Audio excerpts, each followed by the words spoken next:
Nesse vídeo eu quero mostrar para você como que eu faço medição dos ambientes na casa dos meus clientes quando eu quero preparar aquele projeto de móveis planejados ou de design de interiores. Então, se tiver interesse ou curiosidade sobre esse tema, eu quero convidar você a assistir esse vídeo até o final e a vir comigo. Quando eu estava no meu primeiro emprego dentro da área moveleira, que era numa loja de móveis planejados, eu fui ensinada como tirar as medidas dos ambientes para fazer os projetos. E quem me ensinou foi o Arley, que era o filho do proprietário da loja naquele momento, e ele teve todo o cuidado de me explicar o passo a passo para que não houvessem erros dentro do projeto. Porque um erro de medida, ele acarreta em erro em todo o projeto. A gente acaba construindo um móvel errado, ou se você trabalha numa loja de móveis modulados, você vai pedir modulação errada, e isso é prejuízo na certa. E foi bem interessante porque na sequência eu acabei me formando em design de móveis, mas eu acabei continuando a usar essas técnicas que ele me ensinou, que na verdade é todo um passo a passo. Bom, em primeiro lugar, sempre que a gente chega num lugar para fazer a medição, o que eu faço? Eu olho para o teto. Então eu olho para o teto, eu observo todos os detalhes, porque quando a gente olha para o teto, a gente consegue ter a noção de toda a planta baixa daquele ambiente. A gente consegue ver onde tem ângulo, aonde tem coluna, como que é aquele ambiente de forma geral. E é uma coisa muito doida, porque quando eu era pequena eu viajava muito nisso. Eu deitava no sofá da casa da minha mãe e eu ficava olhando para o teto e me imaginando andando no teto. E eu fazia muita relação com aquelas plantas baixas daqueles folhetos de empreendimentos imobiliários. Então eu amava isso, desde pequenininha, né? Já estava no sangue. Mas então o que a gente vai fazer? A gente vai olhar para o teto. Eu tô aqui na sala da minha casa e eu vou reproduzir aqui no desenho a planta baixa da minha casa para vocês terem uma noção do que eu faço. Então eu olho para o teto e eu vou construir aqui em linhas um croquis ou um rascunho. Não tem problema se você não sabe desenhar direito à mão. Inclusive eu sou muito ruim com linhas retas, mas o importante é que você capte o maior número de informações possíveis, que você não tenha preguiça em pegar a medida de tudo que for necessário, para que depois você compreenda na hora de colocar isso para um projeto 3D. Agora, se outra pessoa vai receber esse teu croquis, você vai precisar caprichar um pouquinho mais para que isso se torne compreensível. Então, olhando aqui para o teto da minha sala, eu tenho o seguinte desenho.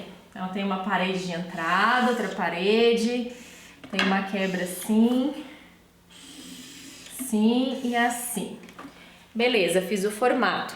Então, pode ser que você vai pegar um ambiente e esse ambiente vai ter, sei lá, uma parede em ângulo ou algo do gênero. Você vai simplesmente reproduzir aquele desenho. Pode ser que o seu ambiente ele tenha colunas no meio. Então você precisa fazer o desenho conforme isso que você está observando. Em segundo lugar, eu vou desenhar aqui no meu croquis as minhas aberturas. Então vou colocar tudo que é abertura. Abertura nada mais é que porta e janela. Então na minha sala eu tenho uma porta, eu sempre represento dessa forma porque eu acho mais simples. E eu tenho aqui duas janelas, tem uma porta de correr aqui, tem uma abertura para a cozinha e tem uma abertura para a área íntima. Então basicamente são esses elementos que eu tenho dentro desse ambiente. Então o que eu preciso fazer nessa situação? Eu preciso tirar todas as medidas. E essas medidas são a medida inteira, de uma parede até a outra, a medida de tudo que vai estar no meio do caminho, então da porta, a distância que tem, digamos, da porta até a parede, tamanho da porta e também essa outra medida. Aqui nessa situação, a mesma coisa, ó, da parede até o início da janela, tamanho da janela, entre janelas, mais uma janela, parede. Né? E aqui a mesma situação. Então venho e coloco todas as medidas aqui para que eu possa compreender. Depois que eu coloco todas essas medidas e que eu tenho tudo bonitinho, eu gosto sempre de jogar na calculadora, fazer a prova real. Então eu tiro as medidas que dão da soma dessa parede e comparo aqui para ver se ficou certinho. Anne, posso usar a planta baixa que o cliente me cede? Você até pode. Só que na hora da execução do móvel em si, é importante que você vá em loco no local e que você tire novamente as medidas para bater junto com a planta. Porque normalmente as medidas que estão na planta baixa acabam sendo diferentes das medidas do local. Porque sempre tem alguns detalhes assim que a parede não é bem reta, que usa um pouquinho mais de massa e tem 1 milímetro a mais, milímetros a menos. Por isso que é interessante você ir sempre no local. Quando você tirou todas essas medidas, beleza. Agora é hora de você pensar nessas aberturas que você inseriu. Então, sempre nas aberturas, você tem que considerar 3 medidas. Então, vou medir uma porta, eu tenho que saber a largura da porta, tenho que saber a altura da porta, tenho que saber a profundidade que essa porta tem. Quando se fala de janela, tem a largura, tem a altura e nesse caso aqui eu tenho o peitoril. O que seria o peitoril? A medida que vai ter do chão até o início da janela. Então, por exemplo, aqui, ó. Deixa eu pegar uma outra cor para desenhar. Então, eu tenho aqui uma parede e aqui eu tenho a minha janela. Então, eu tenho que saber que eu preciso tirar a medida não só da largura e da altura da janela, como também o posicionamento dela, tanto em relação ao chão, que seria o peitoril, quanto em relação à parede e qualquer outro elemento que possa vir aqui no meio do caminho. Então, preciso pecar pelo exagero. Quanto mais informações, melhor.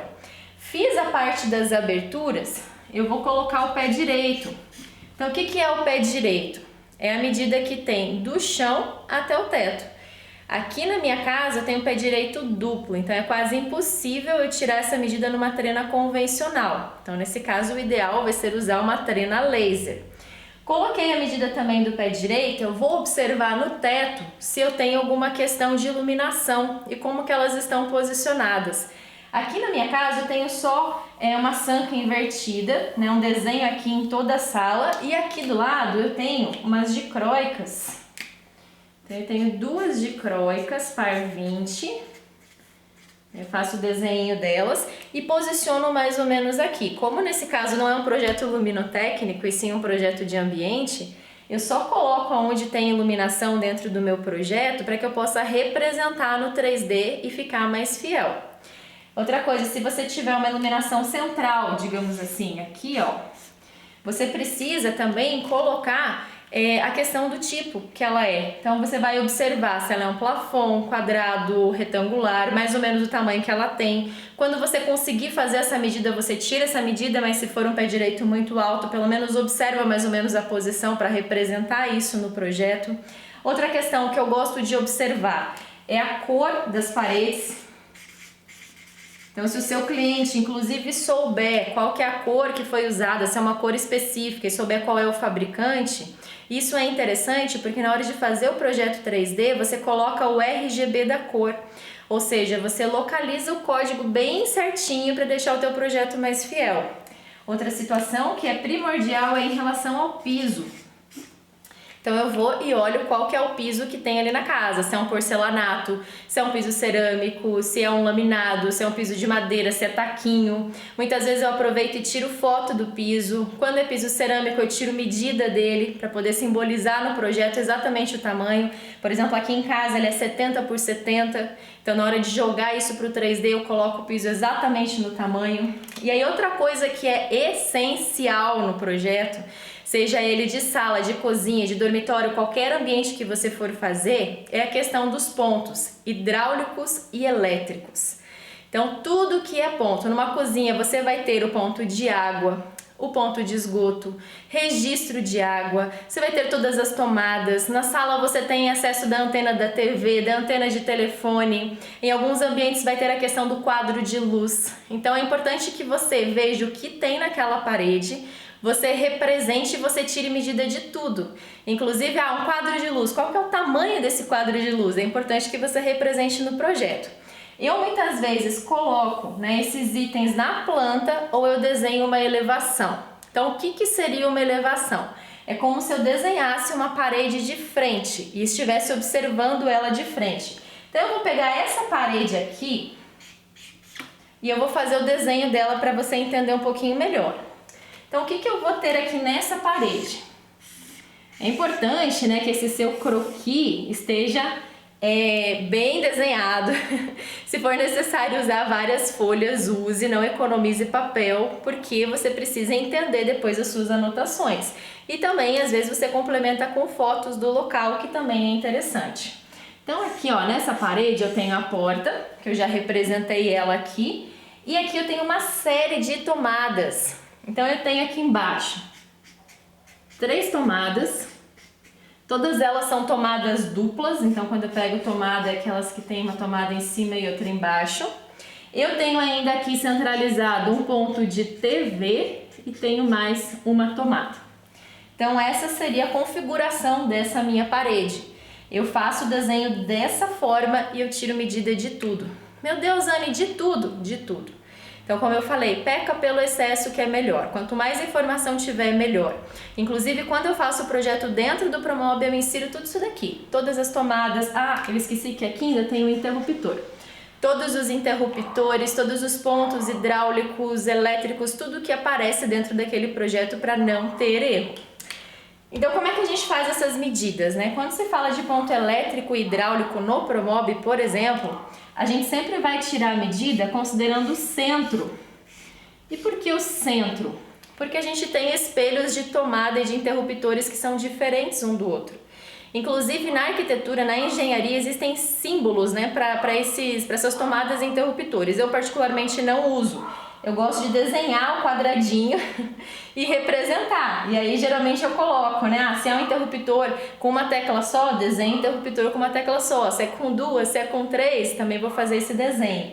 Então, eu pego, tiro a medida, né? Cada uma dessas medidas, tanto em relação à parede, até o centro da primeira tomada, até o centro da segunda, até o centro da terceira, a altura que ela está posicionada em relação ao chão e o centro. Da mesma forma, para a TV, para os outros pontos. Se tivesse o quadro elétrico também, desenharia daí o quadro elétrico, tiraria a medida da largura e da altura dele, a posição dele no ambiente. Então tudo isso é bem importante para que o projeto fique bem completo. Quando eu pego uma cozinha, sempre vai ter, né? Então aqui na parede, ó, vai ter a água e vai ter o esgoto, digamos assim. Então eu faço bolinhas e daqui também eu tiro a medida do centro. Isso quando, assim, não tem móvel nenhum, fica mais fácil da gente visualizar. Agora, quando já tem móvel no local, a gente meio que presume a localização. Quando se trata de torneira de bancada, isso acaba não tendo tanto problema, mas quando tem uma torneira que é embutida na parede, você precisa saber bem certinho a posição dela para você poder centralizar a cuba e não ficar aquele projeto esquisito e deslocado. Então a gente tem que prestar atenção nisso. Aproveitando que eu tô na casa do meu cliente, eu preciso ver com ele tudo que já existe naquele ambiente que vai se manter naquele lugar. Então, se eu tô numa sala, eu preciso saber se vai ter sofá, se aquele sofá que tá no local, né, o sofá que vai ficar no projeto. É interessante que eu tire medida dele também, que também tire uma foto para poder representar no meu projeto. Tamanho da TV. Não basta ver só qual que é o modelo da TV e a marca, veja o tamanho, sem preguiça. Média, largura, média, altura da TV. Quando se trata de uma cozinha, é essencial que você meça todos os eletrodomésticos, não só veja o modelo e marca, mas tire as medidas de largura, de altura e de profundidade de todos os eletrodomésticos. Quando eu falo de todos, é da geladeira, é do fogão, é do cooktop, é do forno embutido, é do micro-ondas. Se tiver um filtro de água, meça também o filtro de água. Se tiver uma máquina de lavar-louça, meça a máquina de lavar-louça. Se tiver já a pedra, por exemplo, o granito instalado. Aqui na minha cozinha, eu vou dar um exemplo aqui pra você. Eu já tenho uma pedra na minha cozinha, vou desenhar aqui como se fosse uma planta baixa. Então, na minha cozinha eu tenho uma pedra que ela é assim em L. Então você vai, tira todas as medidas dessa pedra, vê a localização em que está a cuba, tira a medida do tamanho da cuba, né, da largura, da altura da cuba, da posição que ela está aqui dentro, né, tanto assim a posição anterior como a posição em relação também à altura, né, aqui. Outra questão que é essencial, você ver que altura que tá essa pedra, qual que é a altura também que ela tem. Então, tudo isso vai compor o seu projeto e vai determinar que ele tenha sucesso, que você evite o maior número possível de erros. Eu não sei se vocês estão ouvindo, eu tenho certeza que vocês estão ouvindo. A minha vizinha tem 2 cachorros que latem o dia inteiro. E eu tô aqui fazendo vídeo e agora eles estão latindo. Mas agora eu queria falar com vocês a respeito de trena. Eu tenho muita trena, eu ganho muita trena de brinde. Esses dias eu peguei uma caixinha e eu contei 16 trenas no total. Mas eu sempre indico o uso de trenas profissionais. Eu tô com uma da Irving aqui que ela é excelente. Por que trena profissional? Primeiro, porque geralmente elas são mais precisas. Não sei se você já viu, mas a gente tem muitos vídeos e fotos aí na internet que o pessoal compara 2, 3 trenas e percebe diferença no tamanho. Então as trenas profissionais vão ser mais precisas. Outra questão que ela tem de interessante é que as trenas profissionais têm uma medida do corpo da trena normalmente estampada aqui. Essa trena, por exemplo, tem 65 milímetros e isso faz com que quando eu vou fazer uma medida de um ambiente, eu possa encostar o corpo dela e puxar essa outra parte e deixar ela travada. E assim eu consigo uma medida mais precisa do que se eu fosse dobrar a minha trena. Não que não dê certo a dobra, mas se você puder evitar a dobra e deixar a trena dessa forma, pegar a medida que vai aparecer, que vai sair daqui e somar com o tamanho do corpo da trena, você vai ter mais precisão. Para vocês terem uma ideia, eu fui ter uma trena a laser ano passado que eu ganhei uma de presente. Até então, eu fazia todas as minhas medições de forma manual. A trena laser é bem legal, eu uso essa daqui da Stanley, ela tem só um botãozinho e ela é bem simples de usar. Basta você encostar a trena no lugar onde você quer medir, né, de um ponto a outro. O laser vai bater onde você quer medir e aqui no visor vai aparecer a medida. E você consegue inclusive mudar unidades de medida através do botão. Mas geralmente a minha está em metros, porém todas as minhas medidas eu faço em milímetros. Aqui está em metros, mas com 3 casinhas depois da vírgula, ou seja, aparece a medida milimétrica. Então eu indico para você se acostumar a usar medidas em milímetros, porque vai ficar mais fácil, vai trazer mais precisão e às vezes ali 5 milímetros vai fazer diferença no seu projeto. Vai ser às vezes aquele erro que você vai evitar. Bom, seria isso aí. Tem muita informação nesse vídeo, né? Muita coisa que eu falei. Ah, Yane, se for, sei lá, uma parede em ângulo, como que você faz? Então, quando tem um caso assim de parede em ângulo, não sei se tá dando pra ver aqui certinho no vídeo, eu vou e tiro medida de cada parede e tiro a medida do ângulo aqui também. Às vezes, o que eu faço? Eu pego bem aqui onde está o ângulo e também tiro uma outra medida daqui. E às vezes eu pego a medida da onde está aqui o ângulo, né? Faço uma marcação aqui no chão e eu tiro aqui um triângulo. Porque quando eu tenho um triângulo dessa forma, com um ângulo reto, eu consigo fazer aquela formulazinha de Bhaskara e encontrar inclusive a angulação. Porque como é que eu sei o ângulo que está aqui? Você somente vai saber com compasso e transferidor ali no local para você encontrar o ângulo correto. Então eu tiro as medidas e na hora de colocar isso para dentro do Promob, aí eu uso dessa forma. E quando tem a questão das colunas, que a gente encontra muito nos apartamentos principalmente, a minha casa não tem coluna praticamente, elas são todas escondidas, então não aparecem, isso é uma maravilha, meus ambientes são todos bem retangulares ou quadrados. Mas quando tem coluna, você também vai tirar a medidinha da coluna para considerar no projeto. Porque também você precisa saber onde elas estão posicionadas e como que o seu móvel será projetado. Então é isso aí, eu espero que esse vídeo tenha feito sentido para você. Se ele fez sentido, por favor, não deixe de curtir, de comentar e de compartilhar com as pessoas que você conhece. E não deixe de nos seguir nas redes sociais e de se inscrever no nosso canal. Isso é muito importante para que o nosso conteúdo possa chegar para mais gente. Até a próxima então, obrigada por assistir até aqui. E tchau, tchau!